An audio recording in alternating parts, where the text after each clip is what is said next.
ಕನ್ನಡ ಮಾತಾಡಬಾರದು ಅಂತ ವಿದ್ಯಾರ್ಥಿಗಳಿಗೆ warning. AMC college warden ವಿರುದ್ಧ ಕಂಪ್ಲೇಂಟ್.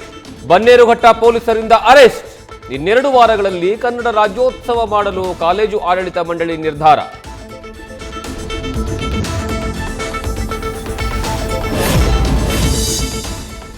ಬಳ್ಳಾರಿ ಗಲಾಟೆ ಬಗ್ಗೆ ನಾಳೆ ಪರಮೇಶ್ವರ್ ಜೊತೆ ಚರ್ಚಿಸ್ತೇನೆ. ಗುಂಡು ಹಾರಿಸಿದ್ಯಾರು ಅಂತ ತನಿಖೆಯಲ್ಲಿ ಹೊರಬರುತ್ತೆ. ಎರಡೆರಡು ಬಾರಿ ಪೋಸ್ಟ್ ಮಾರ್ಟಂ ಬಗ್ಗೆ ನನಗೆ ಗೊತ್ತಿಲ್ಲ ಎಂದ ಸಿಎಂ ಸಿದ್ದರಾಮಯ್ಯ.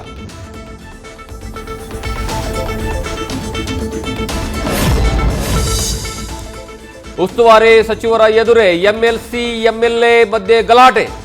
ಕೆಡಿಪಿ ಸಭೆಯಲ್ಲಿ ಕೈ ಮಿಲಾಯಿಸಿದ ಸಿದ್ದು ಪಾಟೀಲ್, ಭೀಮರಾವ್ ಪಾಟೀಲ್. ಫೈಟಿಂಗ್ ಬೆನ್ನಲ್ಲೇ ಇಬ್ಬರ ನಿವಾಸಕ್ಕೂ ಪೊಲೀಸರ ಭದ್ರತೆ.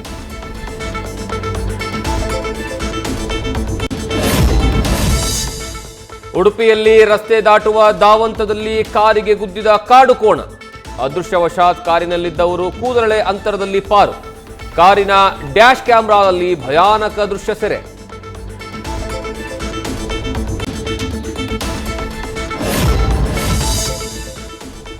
ಕೊಪ್ಪಳದ ಗವಿಸಿದ್ದೇಶ್ವರ ರಥೋತ್ಸವಕ್ಕೆ ಕ್ಷಣಗಣನೆ.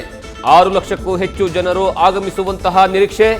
ರಥೋತ್ಸವ ಕಣ್ತುಂಬಿಕೊಳ್ಳಲು ಕಾಯ್ತಿರುವ ಅಜ್ಜನ ಭಕ್ತ.